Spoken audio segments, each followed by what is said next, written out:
show you off in Lambos out on Collins. I be.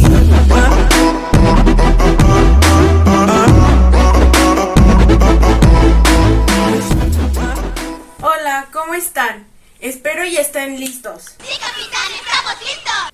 Mi nombre es Diana Ángela Suárez Arizmendi. Nací el 20 de marzo del 2001. Tengo 20 años de edad. Actualmente estudio en la Escuela Normal de Coatepec Arenas en la licenciatura de Educación Primaria. Curso el 5º semestre y pertenezco al grupo 2. Actualmente vivo con mi familia, la cual está integrada por mi mamá, que se llama Ángela Adriana Arizmendi Quintana, mi papá, Marcos Suárez Vázquez, y por último mi hermano menor, que es Marcos Sebastián Suárez Arizmendi. Actualmente radicamos en la comunidad de El Cedrito, aunque cabe aclarar que no todo el tiempo vivimos en ese pueblo. Creo que no les conté el motivo de este video. El motivo de este video es redactar mi autobiografía desde un enfoque inclusivo. Antes de empezar, me gustaría reconocer que desde muy pequeña me enseñaron el valor de la humanidad. El ser humana quiere decir que debemos de ser empáticos con cualquier persona. Mi familia me ha enseñado que no importa cómo esté la condición de alguna persona, o incluso hasta los seres vivientes, desde una hormiga hasta una ballena azul. Ellos siempre me han dicho que debo de respetar su hábitat e incluso no debo de interrumpir o interferir. Bueno, para yo poderles explicar mi vida desde un enfoque inclusivo, primero quiero contar experiencias que marcan un poco la diferencia, desde que uno empieza a tratar los animales. A mí, cuando mi familia me recibió con mucho amor, siempre me han dicho que no importa que tanto las personas o los animales o cualquier ser viviente esté mal de su aspecto físico o incluso me afecte a mí en mi persona, no tengo que llegar a interferir en ese transcurso, porque cada ser tiene un motivo de por qué estar aquí en la vida. Un recuerdo que tengo muy arraigado es de que debo de ser muy empática con todo ser viviente. Recuerdo que una vez atropellaron a uno de mis perros, el cual quedó con su mandíbula deshecha. Mi familia empezó a mover cielo, mar y tierra para que él pudiera estar 100% con nosotros. Entonces, lamentablemente quedó muy maltratado de su quijada, lo que es la mandíbula, y él parecía que todo el tiempo estaba riendo. Pero lamentablemente un vecino le comentó a mi papá que el perro daba mal aspecto y que si mi papá no hacía algo de ocultarlo o llevarlo a algún lado, pues él iba a tomar represalias. Y horas después, pues mis papás salieron y lamentablemente encontraron el perro envenenado. Mi papá trató de ser tolerante, no retomó represalias contra el vecino, simplemente se quedó ciego, no pasó nada. Ahora sí, nosotros seguimos adelante, pero actualmente me recorre mucho el pensamiento de, imagínense si solamente esa persona actuó así con un perro, ¿cómo actuará ante una persona que tenga alguna discapacidad? Si nosotros empezamos a ser perversos con algún ser viviente, pues obviamente también ante las demás personas que nos rodean vamos a actuar de la misma manera, por el simple hecho de que estamos creciendo inadecuadamente. Ahorita quizás fue un animal, pero después, ¿qué puede llegar a ser una persona? Debo confesar que cuando yo tenía 3 meses de edad, casi que recién nacida, mis papás se dieron cuenta que tenía el frenillo y la lengua pegada. Entonces, como eran papás primerizos, acudieron al doctor para ver qué podían hacer. Los doctores sugirieron que esperaran hasta mis 3 años de edad para ver si con el desarrollo se llegaba a despegar. Entonces, como ellos no tenían ese instinto paternal de un recién nacido, insistieron mucho para que a mí me adelantaran esa operación, porque consideraban que si no se adquiría un lenguaje formal a los 2 años, que uno empieza como a decir las primeras palabras, Me iba a costar con el tiempo mucho trabajo comunicarme con las demás personas, perseverancia. Cuando yo tenía 3 años de edad, nació mi hermano Sebastián, quien aparentemente nació saludable. Con el tiempo mis papás se dieron cuenta que él no balbuceaba. ¿Qué me refiero con balbucear? Significa que él no emitía ni un sonido, aquellas palabras como pa, pa. Entonces a él le costaba mucho trabajo comunicarse. Cuando ellos se dieron cuenta de que él no emitía ni un sonido para nada, decidieron acudir al CAM, porque se supone que en el tamiz que le hicieron de pequeño venía todo bien. Entonces cuando fueron al CAM le hicieron un examen de cuerdas vocales en donde vieron que sí estaban bien, solamente que le faltaba practicar algunos ejercicios que le ayudaran a él a mejorar su habla. Él empezó a hablar a los 6 o 9 años de edad aproximadamente, cuando empezó a tener un lenguaje formal. Era yo la única en la familia que le podía entender qué era lo que quería. Teníamos como una conexión en donde pequeñas palabras que él decía, pues yo era como su traductora.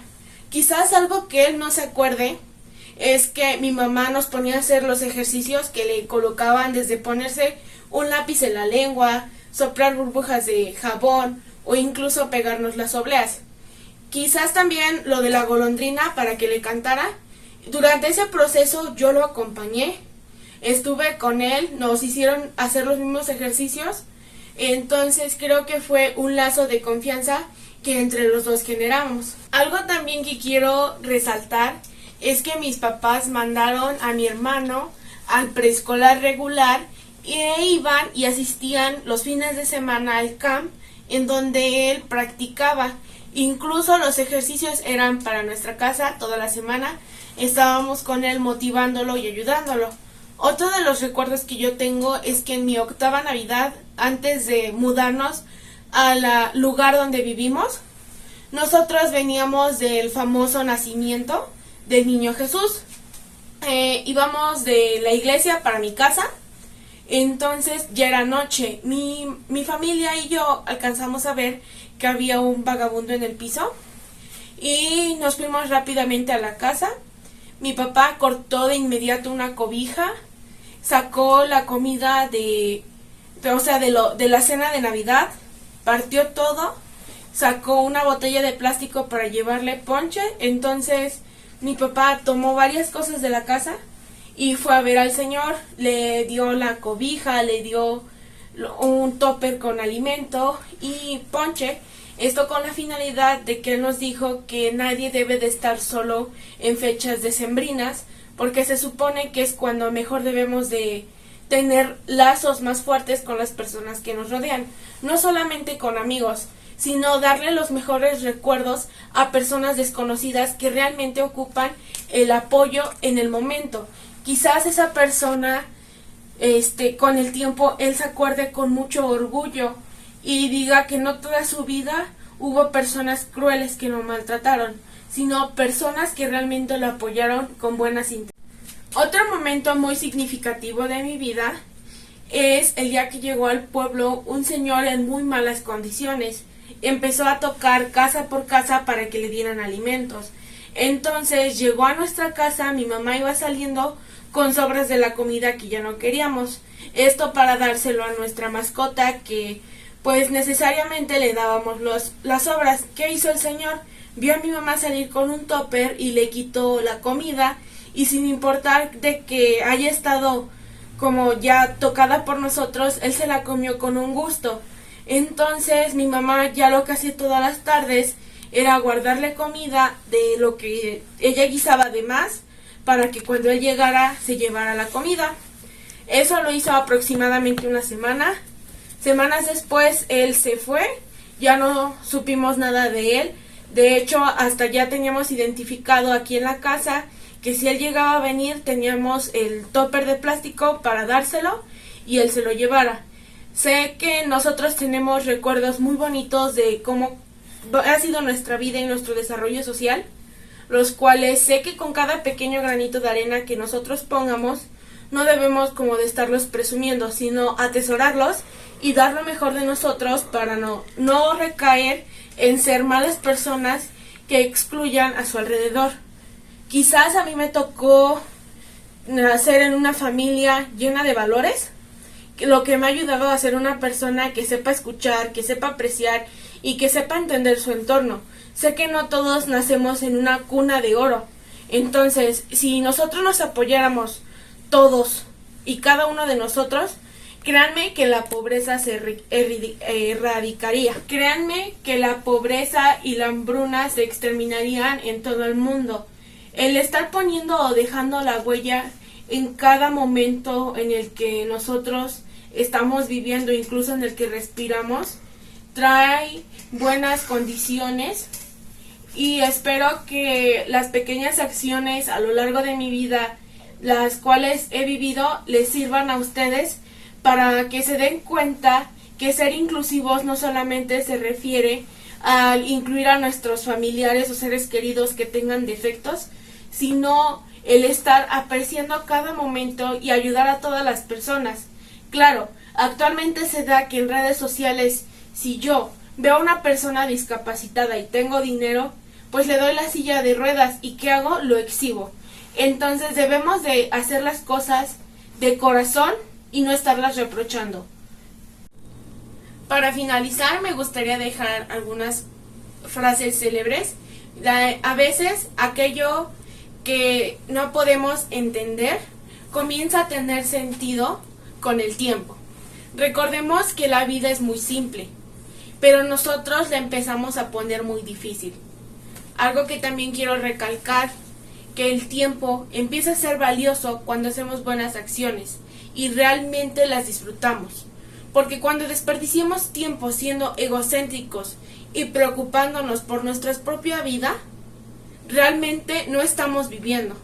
Estamos viviendo en un agujero en donde el consumismo de la tecnología o incluso los bienes materiales nos llevan a ser personas muy negativas y descentradas en este pequeño mundo en el que debemos de disfrutar cada instante.